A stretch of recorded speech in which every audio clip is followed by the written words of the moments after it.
Hello everyone, welcome to Aditi's world. আজ চলে এসেছি একটা নতুন রেসিপি ভিডিও নিয়ে আপনাদের সাথে।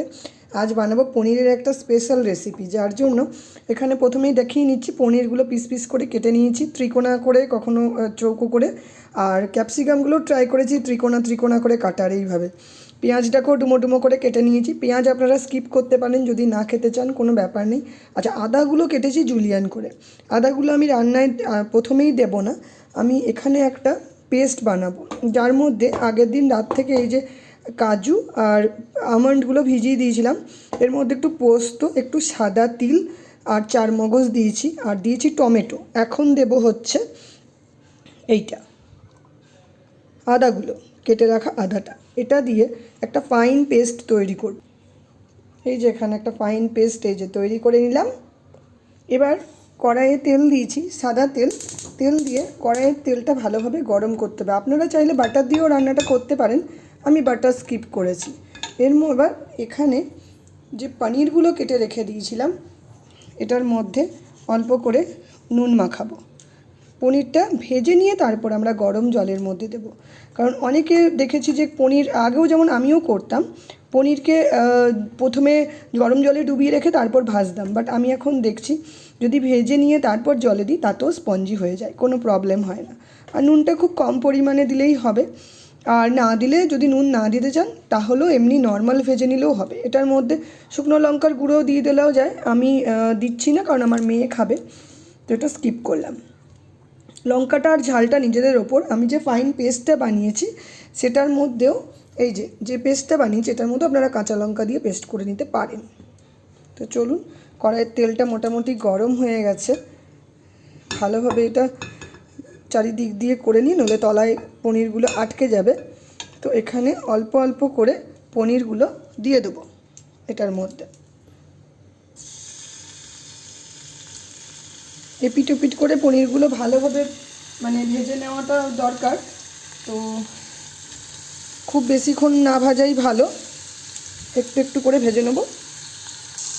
পনিরটা এখানে এক পিঠ করে ভাজা হোক, এখানে আমি একটা জল গরম করতে বসালাম। গ্যাসটা আপাতত আমি হাই ফ্লেমেই দিয়েছি যাতে তাড়াতাড়ি জলটা ফুটে যায়। পনিরটা ভেজেই আগে গরম জলের মধ্যে দিয়ে দেবো, তাহলে কি, যেটা বললাম, পনিরটা খুব সুন্দরভাবে এটা হবে। এটা ভালোভাবে জলটা ফুটে উঠুক, আর পনিরগুলো দেখুন একটু একটু করে হোক, আর তারপরে উল্টানোর চেষ্টা করবো, এখন দিলে ভেঙে যাবে। এখানে পনিরগুলো ভেজে তুলে নিয়েছি আর গরম জলে দিয়ে দিলাম। এখানে অল্প সর্ষের তেল দিয়ে এটাকে একটু, তেলটা কাঁচা ছিল, এটা একটু কাঁচা গন্ধটা চলে যাক, ভাজা হোক। আর সেই ফাঁকে এই ক্যাপসিকামগুলো এই গরম তেলের ওপর ছেড়ে দিলাম। ক্যাপসিকামগুলো অল্প ভাজা ভাজা করে তারপর দিয়ে দেবো হচ্ছে পেঁয়াজ। খুব বেশি ভাজা করব না, একদমই কম। এর সাথেও দিয়ে দেওয়া যায়, কিন্তু ক্যাপসিকামটা একটু তো মোটা, এটা একটু নরম হতে সময় লাগবে। অল্প একটু নুন মাখিয়ে নিয়েছি যাতে ধরে না যায়। তো এখানে এটা মোটামুটি ভাজা ভাজা হয়ে গেছে ক্যাপসিকাম আর পেঁয়াজগুলো। আমি একটা পাত্রে তুলে নিচ্ছি। আর এখানে আমি নিয়ে নিয়েছি কয়েকটা গোটা মশলা, যেমন এলাচ, দারচিনি, লবঙ্গ, আর নিয়েছি একটা গোটা গোলমরিচ ছোট্ট পাড়া, আর শুকনো লঙ্কা, আর একটা চেরা নিয়েছি তেজপাতা। এইটাকে আমি গোটা ফোড়ন হিসেবে দেব রান্নায়। এবার কড়াইয়ের মধ্যে আমি এই গোটা মশলাটা দিয়ে দিলাম। এটা অল্প নাড়াচাড়া করে ভাজবো, বেশিক্ষণ ভাজবো না। তো এটাকে হালকা যখন কাঁচা ভাবটা চলে যাবে, মশলাগুলো যখন ভাজা ভাজা হবে, তারপরে এখানে আগে থেকে এই যে রেডি করে রাখা এই মশলাটা দিয়ে দেবো। চলুন এটাকে রেডি। তো এখানে মোটামুটি এটা ভাজা হয়ে গেছে। এই পর্যায়ে এখন আমি এই বেটে রাখা মশলাটা দিয়ে দিলাম। বাদাম যেহেতু দিয়েছি, এটা খেতে একদম অন্যরকম হয়। কাজু, আমন্ড এগুলো ভীষণ উপকারী, বাচ্চা থেকে বড় প্রত্যেকে খেতে পারেন।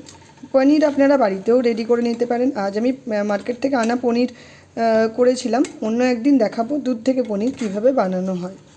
যেদিন আমি বাড়িতে বানাবো সেদিনও আপনাদের সাথে শেয়ার করব। আর এই মশলাটাকে এখন গ্যাসটাকে একটু হাই ফ্লেমে দিয়ে আস্তে আস্তে এটাকে ভালোভাবে নাড়াচাড়া করতে হবে। এই পর্যায়ে এসে এখানে আপনারা হলুদ দিতে পারেন, আমিও দেব একটু পরে। অনেকে আবার হলুদ ছাড়াও রান্না করেন। আর এর মধ্যে কোনো জিরে গুঁড়ো, ধনে গুঁড়ো, কোনো রকম মশলা অন্য যাবে না। হ্যাঁ, অনেক সময় পনিরের অন্যান্য মশলা আছে, পনির মাখনওয়ালা, পনির টিক্কা মশলা, এগুলো দিতে পারেন আলাদা একটা ফ্লেভার হবে বলে। আমি এখানে অল্প পরিমাণে একটু শুকনো লঙ্কার গুঁড়ো দিলাম, মানে এটা একদমই রেড চিলি পাউডার, মানে কাশ্মীরি, যেটার জন্য জাস্ট একটা কালার হবে, কোনো ঝাল হবে না।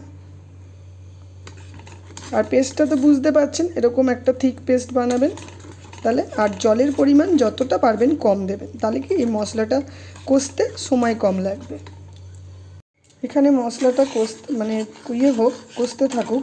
আর যে বাদাম দিয়েছি তার একটা কাঁচা গন্ধ থাকে, তো সেটা যাতে আস্তে আস্তে চলে যায় তার জন্য এটাকে এখন কষতে দিয়েছি। কষলে অটোমেটিক এটা সাইড থেকে তেল ছেড়ে দেবে। এটা একটু মানে যেমন ছানার মতন গুটিয়ে গুটিয়ে আসবে যখন এটা হবে।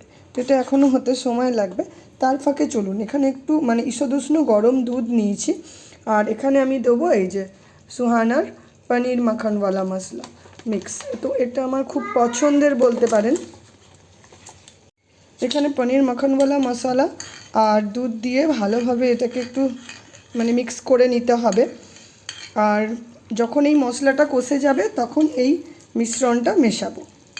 আর এই যে যখন মশলাটা মানে কষে যাচ্ছে আস্তে আস্তে, দেখতে পাচ্ছেন আস্তে আস্তে এটা গুটিয়ে গুটিয়ে যাচ্ছে, এটা হবে এরকম, আর সাইড থেকে তেল ছাড়বে। আপনারা বুঝতে পারছেন নিশ্চয়ই কি সুন্দর এটা হচ্ছে। আর হলুদটা আমি দিলাম জাস্ট একটু কালারের জন্য, হলুদটা স্কিপ করতে পারেন। এটা কষানো হলে তারপর এই ভেজিসগুলো আর পনিরগুলো একদম লাস্টে মেশাবো। এখানে দেখতে পাচ্ছেন মশলাটা মোটামুটি কষানো হয়ে গেছে। আচ্ছা, যদি এই পর্যায়ে মনে হচ্ছে তলায় লেগে যাচ্ছে তাহলে অল্প একটুখানি জল দেবেন। আমার এখনও পর্যন্ত লাগেনি, ঠিকই আছে, সাইডগুলো একটু করে নিলেই হবে। এই পর্যায়ে যখন তেল ছেড়ে দিচ্ছে তখন কিন্তু অল্প সামান্য একটু জল দিয়ে তারপরে এটা আরেকবার দেখে নিতে হবে যে এটার কাঁচা গন্ধ চলে গেছে কিনা। এটা মোটামুটি কাঁচা গন্ধ চলে গেছে, আমি দেখে নিলাম। এই পর্যায়ে এটা এখন এখানে একটু জল দেব।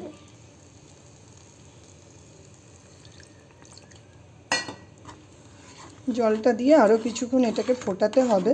কাঁচা গন্ধ যেহেতু চলে গেছে আর কোনো ভয় নেই, মানে খেতে বিস্বাদ হবে তেমন না। এই পর্যায়ে এসে মাঝে নুন চিনির অ্যাডজাস্টমেন্ট একটু দেখে নেবেন। যারা চিনি পছন্দ করেন যারা চিনি দেবেন, আমি নর্মালি রান্নায় চিনি দিই না। আর এই পর্যায়ে যখন এটা একটু ফুটে উঠুক তখন আমি আস্তে আস্তে পনিরগুলো দিয়ে দিচ্ছি। এখন এই আগে থেকে ভেজে ঠান্ডা করে রাখা পনিরগুলো দিয়ে দেবো অল্প অল্প করে কড়াইয়ের মধ্যে। পনিরটা একটু আগেই দিচ্ছি যাতে যখন এই মশলাটা ফুটবে তখন যাতে ভালোভাবে পনিরের ভেতর নুনগুলো বা নুন বা মিষ্টি যে যাই দেবেন সেটা যাতে ভেতরে যেতে পারে, ভালোভাবে যাতে টেস্টটা সুন্দর হয়। আর পনিরটা একটু ফুটে উঠলে তারপর ধীরে ধীরে ভেজে রাখা যে ভেজিটেবলসগুলো ছিল সেগুলোও দিয়ে দেবেন। এটা এখন একটু ফুটে উঠুক। তো এখানে পনিরটা মোটামুটি ঝোলের সাথে ফুটে উঠেছে। আর এখানে দিয়ে দিলাম ভেজিসগুলো। আচ্ছা, ভেজিসটা আপনারা স্কিপ করতে পারেন, আবার যারা ভেজিটেবল পছন্দ করেন তারা এর সাথে আরও অনেক কিছু মেশাতে পারেন। অনেকে সুইট কর্ন দিতে পারেন, বেবি কর্ন দিতে পারেন, এর সাথে মানে দেওয়াই যেতে পারে, মানে ভালো লাগে, খারাপ লাগে না। ক্যাপসিকামের সঙ্গে তো সব রকম দিয়েও খাওয়া যায় মিক্স ভেজ, মানে এটা অনেক সময় যেটা বলে না যে নবরত্ন কোরমা যেটা বানায় আর কি, পনির নবরত্ন, ভেজিটেবল নবরত্ন, তখনও এইভাবেই বানানো যায়। ক্রিমি একটা টেক্সচার আসে, খারাপ লাগে না, ভালোই লাগে। তো এটা চলুন আস্তে আস্তে এটা আরেকটু কিছুক্ষণ ফুটবে। এই পর্যায়ে তখন এই যে ভেজিটেবলগুলো একটু ফুটুক এর সাথে, তখন এই যে এইটা এবারে দিয়ে দেবো, এই যে মাখনওয়ালা মশলাটা।